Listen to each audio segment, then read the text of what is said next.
क्या आपने कभी सोचा है कि जिस राजा के महल के आंगन में कभी खुशियां नाचती थी, उसे एक दिन एक एक रोटी के लिए पराया मोहताज क्यों होना पड़ा?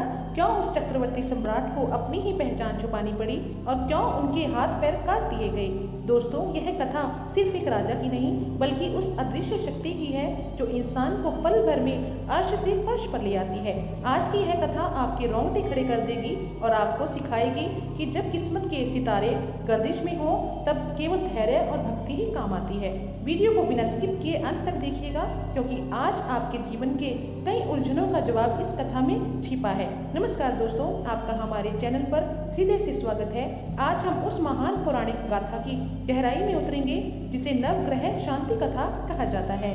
यह कथा सोई हुई किस्मत को जगाने की ताकत रखती है। समय के उस पार जब देवता और ग्रह साक्षात धरती पर प्रभाव रखते थे, तब एक दिन स्वर्ग की सभा में एक भारी विवाद छिड़ गया। सूर्य, चंद्र, मंगल, बुध, गुरु, शुक्र, शनि, राहु और केतु, ये 9 ग्रह इस बात पर अड़ गए कि उनमें सबसे शक्तिशाली और महान कौन है।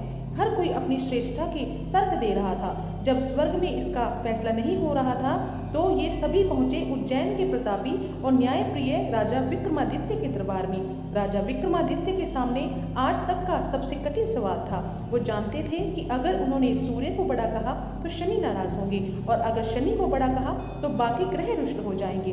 राजा ने एक युक्ति सोची। उन्होंने 9 अलग अलग धातुओं के सिंहासन बनवाए, सोने, चांदी, कांसे से लेकर लोहे तक। उन्होंने ग्रहों से प्रार्थना की, हे देव, आप अपनी इच्छा और महिमा के अनुसार अपना स्थान चुन लें। बाकी ग्रहों ने कीमती धातुओं को चुना, लेकिन शनि देव जो न्याय के कठोर देवता हैं, उन्होंने सबसे अंत में रखे लोहे के आसन को चुना। जैसे ही वे बैठे, राजा ने बड़ी निम्रता से कहा, हे देव, जिसका सिंहासन सबसे आगे है वह सबसे बड़ा और जिसका सबसे पीछे वह छोटा। बस यही वो पल था जब राजा की हंसी खुशी भरी दुनिया उजड़ने की शुरुआत हुई। शनिदेव की आंखें अंगारे की तरह दहक उठी। उन्होंने भरी सभा में कहा, विक्रमादित्य, तुमने अपनी चतुराई से मुझे छोटा साबित किया है। शायद तुम मेरी शक्ति को भूल गए। याद रखना, सूर्य एक राशि पर एक महीना रहते हैं, लेकिन मैं 7.5 साल तक अपना प्रभाव रखता हूँ। मेरी 7.5 जब आती है तो देवताओं के राजा इंद्र भी कांपते हैं। अब तुम अपने बुरे दिनों के लिए तैयार हो जाओ। इसके बाद राजा विक्रमादित्य के जीवन का वो काला अध्याय शुरू हुआ जिसे सुनकर आज भी पत्थर दिल इंसान रो पड़े। राजा को अपना वैभवशाली राज्य छोड़ना पड़ा। उन्हें एक चोरी के झूठे इल्जाम में फंसाया गया, जहां सजा के तौर पर उनके हाथ और पैर काट दिए गए। सोचिए दोस्तों, जिस राजा के हाथ दान देने के लिए उठते थे, आज वो बेसहारा होकर धूल में पड़ा था। वो राजा जो रेशमी बिस्तरों पर सोता था, आज एक कोलू चलाने वाले के घर के कोने में पड़ा अपनी किस्मत पर आंसू बहा रहा था। लेकिन उस घोर कष्ट में भी विक्रमादित्य के होठों पर केवल भगवान का नाम था। 7.5 साल बीत गए। एक शाम कोलू के बैल की आवाज के बीच राजा विक्रमादित्य ने अपनी अंतरात्मा से एक राग छेड़ा। उनकी भक्ति इतनी पवित्र थी कि शनिदेव का हृदय पिघल गया।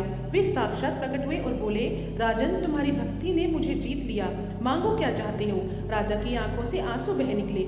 उन्होंने अपने लिए कुछ नहीं मांगा, बस इतना कहा, हे देव, जैसा कष्ट मुझे मिला वैसा दुनिया के किसी और जीव को कभी ना मिले। जो भी इस कथा को पूरी श्रद्धा से सुने, आप उसके कष्टों को हर लेना। शनिदेव ने भावुक होकर कहा, तथास्तु।